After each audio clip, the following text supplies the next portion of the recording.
My girlfriend is the daughter of the richest man in the world. We have been together for 5 years, but she has never spent a single penny on me. I hand over my entire salary every month. Even my old savings are all in her hands. Then my father fell seriously ill. He urgently needed an operation. I got down on my knees. I begged her to give me the money that was rightfully mine, but she just laughed coldly. Why do you value money so much? You can even make up such a lie, she said. She turned around and got engaged to her sweetheart. She even booked the big screen in the city. Their wedding photos were played over and over again. And my father died during the Chinese New Year. In a depressed mood, I decided to accept a job offer abroad. Just as I was packing my bags, I happened to run into her, who had just returned from her honeymoon. Okay, I can get you a big screen too. Isn't that old man just trying to show off? But my heart had long since left with my father. I had no interest in this girlfriend anymore. I looked around the house. I made sure that all my things were in the suitcase.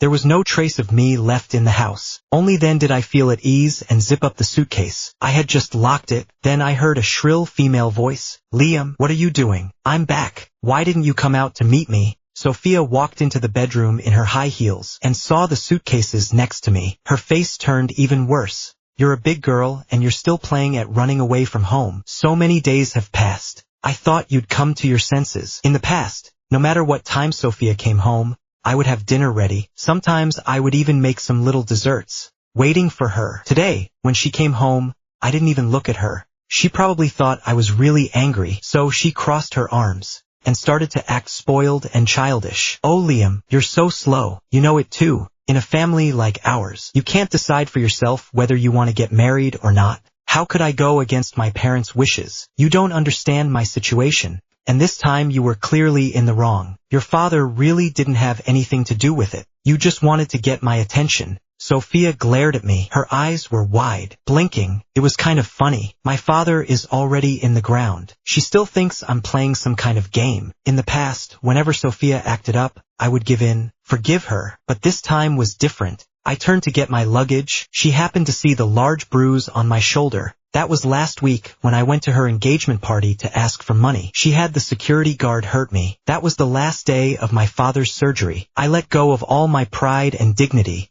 I got down on my knees and begged her. However, Sophia had the security guards surround me, and she sneered. No wonder Miss Sophia doesn't want to be with you. She's smart and beautiful. You're only after her money. A grown man asking a girl for money. What a sight to behold. But that money was originally mine. After that, I borrowed money from everyone I knew. As a result, everyone scolded me on Thanksgiving. They said I was jinxed. Then they hung up. My father still left. My heart died with him. Sophia was also stunned when she saw my wound. She didn't seem to expect the security guard to hit so hard. Her tone softened a bit. Oh my, the security guard hit so hard. Don't be angry. I told my father to ask someone to fire them all, to take revenge for you, okay? Haha, revenge. In fact, she was afraid that I would disrupt her engagement banquet with Bai Yue Guang. That's why she had someone beat me up. I stared at her. Her face was still cold. I was about to say, Sophia, let's split up. But before I could finish, Sophia interrupted me. She looked impatient. She said, Fine. You're just mad at me for not giving you money. It's the new year. I'm annoyed by your nagging too. I'll transfer you 100 yuan. You go buy your father a carton of milk. Is that okay? I looked at the transfer of 100 yuan in my phone. I just felt ridiculous. My father had died long ago. I had given her my salary every month for all these years. I had even given her every penny of our savings before we got together. She was the daughter of the richest man, but she had never bought me any gifts. Once my phone ran out of credit and asked her to recharge my phone with 20 yuan. She even asked me to pay her back. Sophia explained, my situation is a bit special. If I spend money on you, people will say you are with me for my money. I don't want other factors to get in the way of our love. At that time, I truly thought she just wanted a pure relationship with me. But then, she bought Ethan a unique diamond ring in the world. She even rented out all the screens in the city to play their wedding video. I finally realized she didn't have that deep of feelings for me. I asked for a refund on the $100 and said, no need. I don't need it anymore. Sophia was losing patience. Okay, I get it. How about this? I'll throw you a belated engagement party, but it can only be held at a regular hotel. She added, you two are impossible. All you ever think about is money. Forget it. I'll grant your wish. Vanity. What a chilling word. No thanks. I'm not going to marry you. What's the point of getting engaged? I was about to leave with my suitcase when my phone suddenly rang. Sophia answered the phone next to me. Sophia, it's your wife. My friends have asked me out for dinner today. Everyone wants to meet you. Can you come and have dinner with us? The phone rang. It was Ethan. His voice sounded sweet and syrupy. Sophia's face flushed as she heard him call her wife. She completely forgot that I was there. Ethan said, "Don't worry about whether you want to come or not. What's the point of eating out during the new year? Bring your friends to my place. I'll cook." This young lady, who normally never did any housework, actually cooked for Ethan herself. Is this the so-called moonlight effect? I couldn't help but sneer.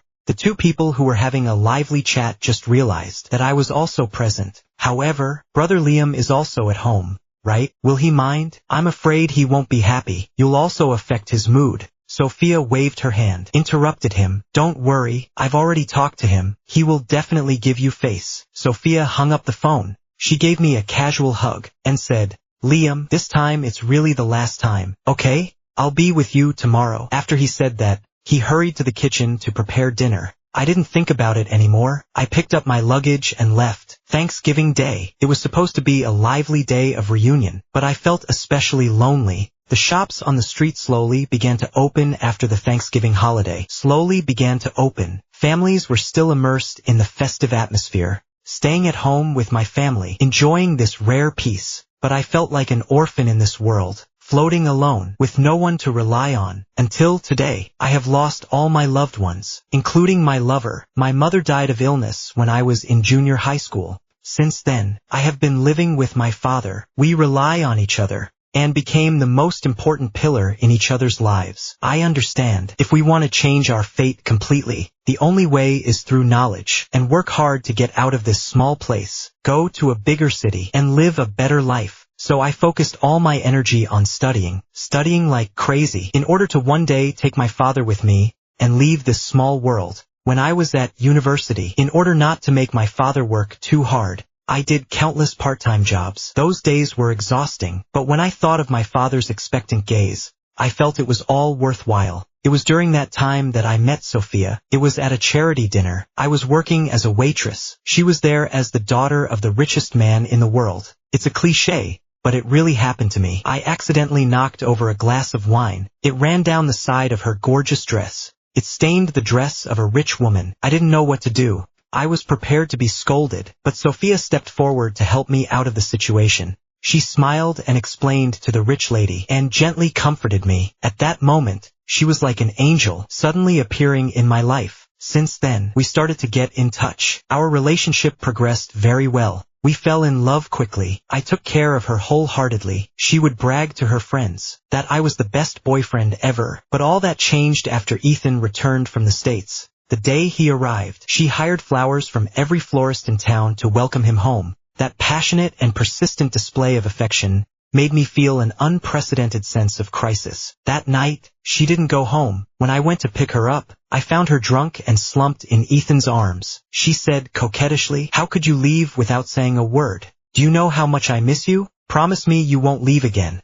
okay? I want to marry you. I want to be with you forever." At that moment, I felt so bad. We had a huge fight. I asked her with all my might. I wanted to keep her. In the end, I decided to forgive her because I love her. I'm willing to let go of all my pride and ego for her. But my forgiveness did not move her. On the contrary, she became even colder and distanced herself from me more and more. After the memories ended, I dragged my tired body to a hotel to settle down for the time being. While packing, I suddenly realized that I had forgotten my passport. There was no way around it. I had to go back to that place I didn't want to go to again. When I arrived at the door, I heard Sophia and Ethan and their group of friends chatting. Their voices came through the crack in the door. I could hear them perfectly. When I pushed the door open, I saw this scene. "Sister-in-law Sophia, you said you would play truth or dare. You can't go back on your word. Our brother Ethan can't wait any longer." Inside, Sophia was surrounded by a crowd of people. With her eyes closed, she shouted,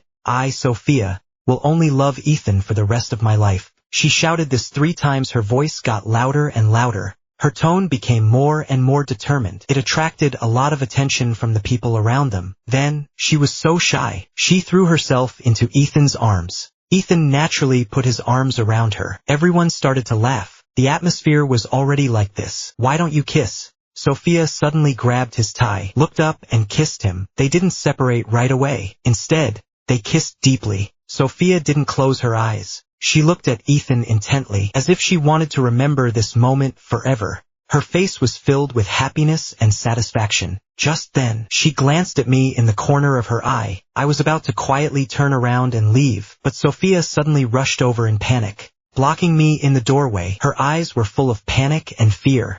It was as if she had seen something she shouldn't have. "Why are you here?" she asked, her voice trembling. "Everyone here today is Ethan's friend. You barged in. Do you want to embarrass me?" Ethan's friends whispered behind him. "Who is this guy? Why does he look so familiar? Isn't he the beggar who showed up at the engagement party the other day?" He made Sophia give him money. "Sigh, why are you still following me?" Sophia slammed the door and said angrily, "I already said this was the last time. What more do you want? I was just pretending to kiss him. Stop messing around." I shrugged lightly. I said calmly, "I just came to pick up my passport. I don't have any other intentions." Sophia didn't seem to believe my words. She kept staring at me. Her eyes were full of doubt and vigilance. "What do you want with the passport? Do you still want to make trouble? What's the point of playing this game of running away from home?" I took a deep breath, trying to calm myself down. "Let's break up," I said slowly. "We'll go our separate ways from now on, and not interfere with each other." This seemed to have hit her sore spot. She immediately raised her voice. With a threatening tone, she said, "You're breaking up with me because of such a trivial matter. I really misjudged you. You're so petty. I'll tell you clearly, Liam, if you continue to act like this, I will stop giving you any more living expenses. Let you reflect on your actions." I sneered. I suddenly felt an indescribable anger and disappointment. $300 a month is barely enough to cover living expenses. What's there to threaten someone with? Explain yourself. What do you mean I'm acting? I gave you all my savings, but you never spent a single penny on me. You were especially generous with Ethan. When he returned to China, you hired out all the florists to welcome him, and you gave him the only diamond ring in the world. But what about me? When I asked you to lend me the money for the operation, you refused. Speaking of which, my voice is shaking a little. Over the years, I have done a lot for her. I have given her all my savings and my salary. But what about her? She has never really cared about me,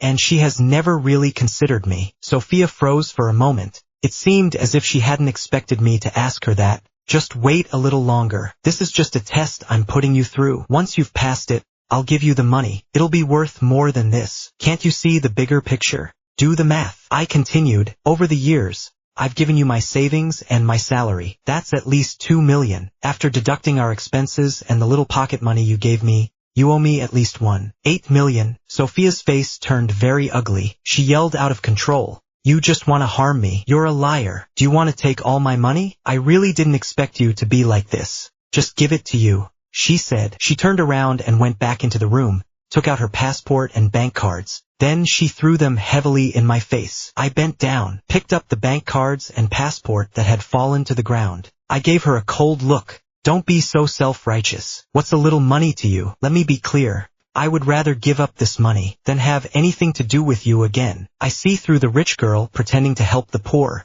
and using it as a love redemption trick. After I said this, I turned and left, without looking back. At that moment, my heart completely cooled. On the way home, my mind kept replaying what had just happened. I felt sorry for myself, and I felt that this relationship was not worth it. I had loved her so much. I was willing to do anything for her, but she had never truly loved me. She just saw me as a tool that she could use to get money whenever she wanted, a puppet that she could manipulate at will. I was just part of the game between Ethan and her. This game should have ended a long time ago. I took the bank card. My heart was filled with mixed emotions. After the fight with Sophia, I was curious to know how much money I had spent on her over the years, and how she had spent my hard-earned money. So, I found an ATM machine at random. After a moment of hesitation, I inserted the bank card full of memories and heartache. The screen lit up. I nervously clicked on the balance inquiry. The moment I saw the number, I felt a chill run down my spine. There was less than 10,000 yuan left in the account. My heart suddenly tightened. Over the years, I had clearly handed over all my income to the other person.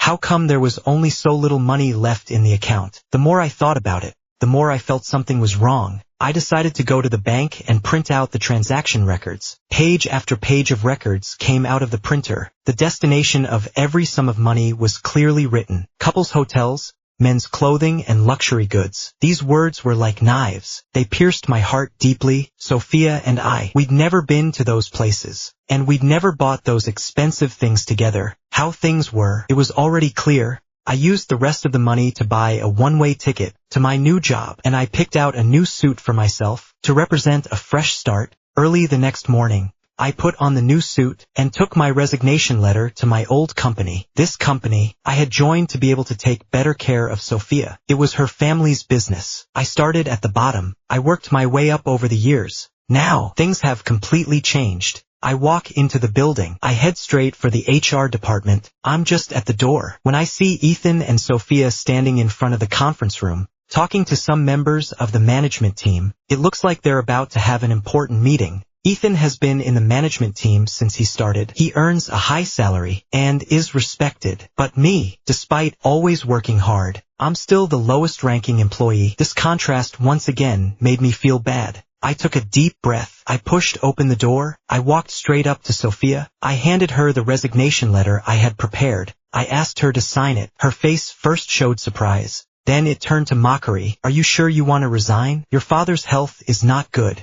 If you lose this job, how will your family get by? You never think about the consequences of your actions. I advise you to think about it. I stared at her coldly, without saying a word. At that moment, a colleague of mine who was on good terms with me suddenly interrupted. Sophia's face suddenly turned pale. What's going on? You didn't even tell me about such a big matter.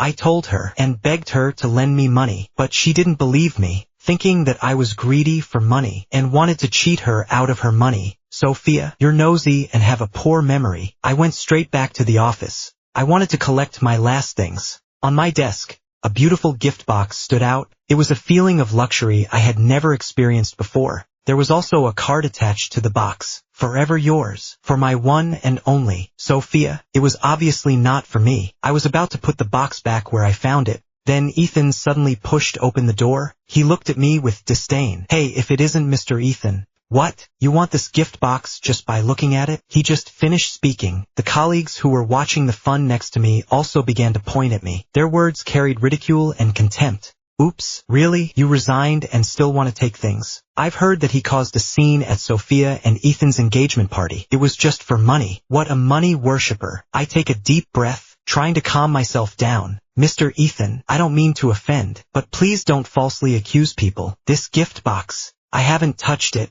and I definitely didn't take it. Ethan insists. Picking up the card, he says, it clearly says it's for a loved one. I'm Sophia's husband. Obviously it's for me, but now it's on your desk. Doesn't that speak for itself? He said as he unwrapped the gift box and put on the expensive men's bracelet inside. I was at the end of my tether. This was outrageous. It didn't make sense. I had put it on my desk as soon as I came in. You can check the security camera if you don't believe me. Ethan looked at me, again with that concerned look, and said, You've already resigned. If you're found to have stolen something, how will you find a job in the future? That's ridiculous. I said, I understand that you're in a difficult situation, but no matter how poor you are, you can't break the law. That's the most basic principle. I raised my chin and retorted, I'm not poor at all. My conditions are good.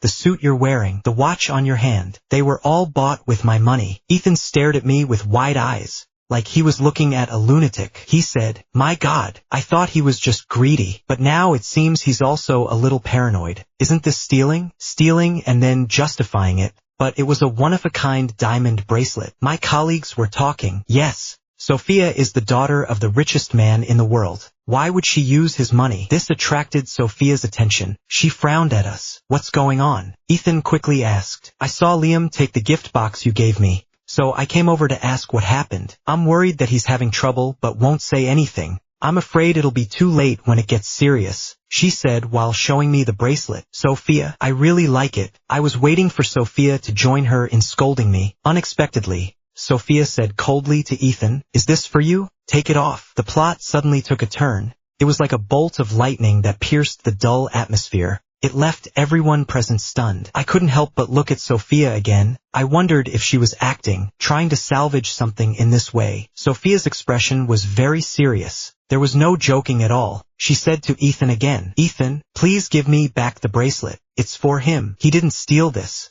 It was originally Liam's. You should apologize to him." Ethan's face suddenly turned ugly. He obviously didn't expect Sophia to be so persistent. He angrily took off the bracelet from his wrist, threw it back into the gift box with force, trying to save face with a petulant tone. "Sophia, wife, what are you doing? You are my wife. Are you going to give gifts to other men in front of me now?" In the past, when Ethan called Sophia like this, she always smiled so happily. It was as if the whole world was happy for her. But today, there was no expression on her face. It was as if Ethan could say anything and she would be fine with it. She turned to look at me. There was a hint of pleading in her voice. "Can you try on this bracelet? I want to see if it fits. I got it especially for you. I'm sorry I couldn't give it to you in person." I froze. This bracelet, it really is for me. I couldn't believe it. I stared at Sophia. I saw the complexity and struggle in her eyes. I ignored her. I picked up the packed suitcase and walked out. I quit. I couldn't take it anymore. Just pay me off. However, Sophia suddenly stopped me. Her tone was pleading. "I admit defeat. Okay?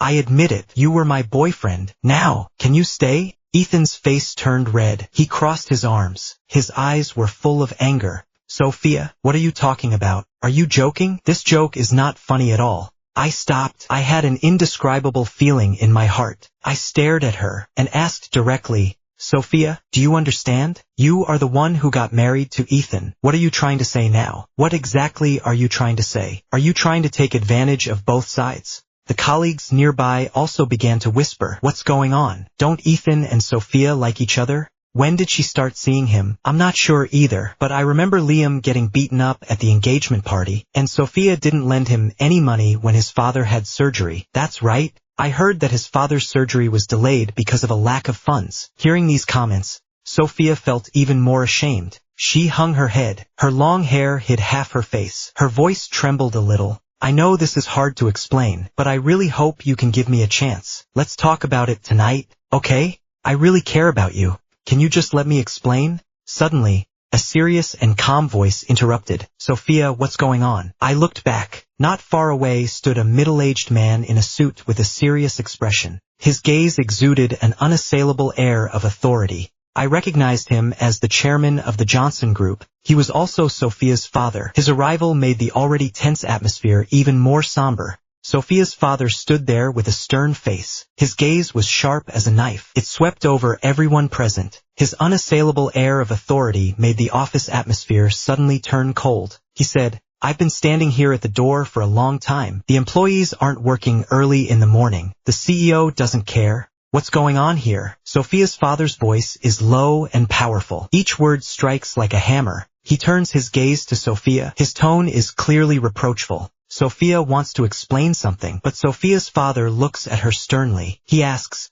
"Sophia, are you planning to give up your inheritance?" Under his gaze, she suddenly had nothing to say. She lowered her head, afraid to look her father in the eye. His stern attitude made her feel enormous pressure. "I also heard that you are playing with two horses. Sophia, tell me what is going on." Sophia's father's tone became even more severe. His eyes revealed an unyielding firmness. Sophia guiltily glanced at me. Her eyes were filled with mixed emotions. She took a deep breath, as if she had made up her mind. Then she spoke. "I owe this. Now I have to pay it back." However, Sophia's father was not pacified by her explanation. He raised his hand angrily and slapped Sophia hard. That slap not only landed on Sophia's face, but also stung her heart deeply. Sophia's father's voice trembled a little, with disappointment and anger. "Back then, you were crying and screaming at home just to be with Ethan. You even threatened to kill yourself. Your mother felt so sorry for you that she had to give in. Now that you're finally with Ethan,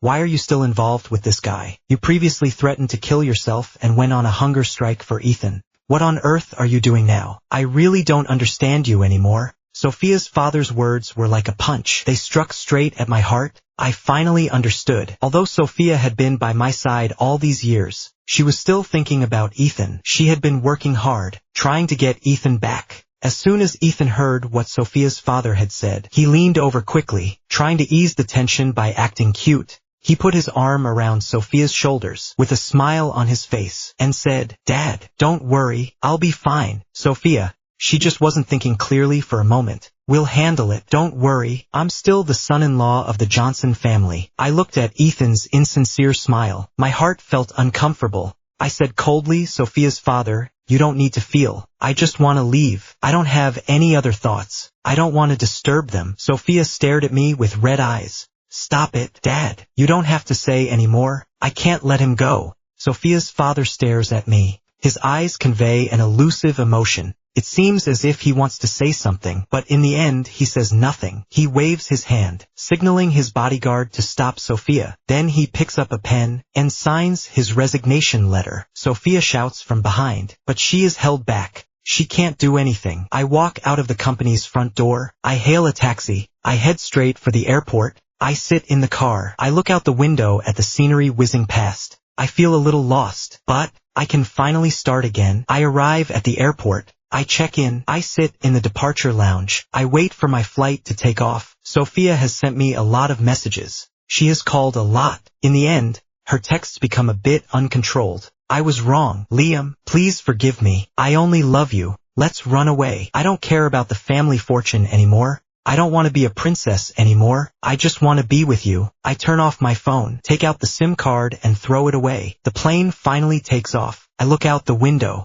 watching the city slowly recede. I silently say in my heart, "Goodbye, the past. Goodbye, Sophia. I'm going to start a new life." I set off on my journey abroad, to the new company that had invited me so long ago. This company is well known in the industry and has a long-term vision. They have valued me for many years, and I was impressed by their sincerity. I decided to start this new career. When I arrived abroad, I felt both free and challenged. The company welcomed me warmly and made all the arrangements so that I could quickly adapt to the new environment. I chose a warm and comfortable place to live. I slowly got used to the new rhythm of life. Here, I feel motivated every day because I know this is where I can pursue my dreams. A few months later, I saw Sophia again. She suddenly appeared in front of my company. Her eyes were full of determination and expectation. I was surprised and asked her, "Why are you here? Your father won't take you back." She didn't answer directly. Instead, she took out a bunch of jewelry and bank cards from her bag and placed them in front of me like treasures. She said she knew she was wrong and that she would have nothing to hide from me in the future. Looking at the valuables in her hands, I felt very conflicted. These were the things she had once used to measure our relationship. Now they were proof of her remorse. I felt that the things between us could not be resolved so easily. I was about to say something to her when suddenly there was an accident. It interrupted our argument. A man with a knife rushed out of the alley. His expression was terrifying. I suddenly understood. The security situation abroad is much more complicated than I thought. That person charged at us with a knife. I instinctively tried to dodge, but Sophia stood in front of me, taking the knife for me. In that moment, my heart felt like it was being gripped by something. I hurriedly took her to the hospital. All the way there, I kept praying in my heart that she was okay. After all, she was the one who got hurt trying to take the knife for me. At the hospital, I stayed by her side, taking care of her, until Ethan arrived. Ethan rushed into the ward. Seeing Sophia lying on the hospital bed, her face pale, his eyes were filled with mixed emotions. I looked at him, and he looked at me. We both knew this relationship was not over yet. He asked me, "How is it you again? Do you have to make Sophia get into trouble before you're satisfied?" Ethan spoke up first. I gave him a cold look. "Listen carefully. Control your wife. I'm leaving." Sophia woke up and saw this scene. She was emotional. She didn't care that she was still on oxygen. She grabbed my arm. "Please don't go, okay? I'll give you anything. I don't want the company anymore. I've already separated from Ethan." Ethan became anxious as soon as he heard this. He wanted to say something. I stopped him. "Sophia, don't say things like that again. You stepped on my feelings and got together with Ethan, and now this. Relationships are not a joke. It's too late for you to regret it." I lowered my pride and begged you. "Please give me the money for the operation. Please love me." "But what were you doing at the time?" I had previously let go of all my dignity and pride. I even gave up my future, just so that you could love me a little more. But as it turned out, I lost everything. I will never love you again. I will only hate you. You took the knife from me. Our grudges are over. Leave me alone. I pretended not to see Sophia's wound bleeding. I ignored her tears. I walked straight out of the ward. I thought things were finally coming to an end. Those complicated feelings and the complex relationships. It seemed like everything was slowly becoming simpler because of my decision. But Sophia didn't stay quiet for long. She started to visit my company every day, bringing me lunch. It was as if she wanted to make up for what she had previously owed me. Every time she appeared at the entrance of the company, holding a lunchbox that she had lovingly prepared, I felt particularly annoyed. I understand. Not only would she be disturbing me at work, but she could also cause trouble for the company. What I didn't expect was, every time Sophia brought me lunch, Ethan would always take the opportunity to give her a bouquet of flowers. This scene made the employees of the company feel strange. They speculated about the relationship between the three of us. For a while, this became the topic of conversation among everyone. I tried to persuade Sophia to stop doing this. Our relationship ended a long time ago. There will be no entanglements. Please stop doing this, okay? You said you loved me, but when I loved you, what were you doing? I will not look back. You know, she said to me in a resolute tone, I don't care about anything anymore. The company property, I don't want any of it. I just want to be with you. I understand. I really know that I was wrong. I shook my head. I understood that she was just acting on impulse. I left her alone. I went straight back to the office. I understand. Time will heal everything. It will also make her see the harshness of reality. Sure enough, without the financial support of her family, Sophia soon found it hard to make ends meet abroad. She lost the comfortable life she was used to. She could only rely on part-time jobs to make ends meet. She couldn't find a suitable job abroad. She could only do odd jobs. For example, handing out flyers. Because she was unfamiliar with the local situation, she accidentally trespassed on someone's property. As a result, she was beaten up. When she brought me her first month's salary,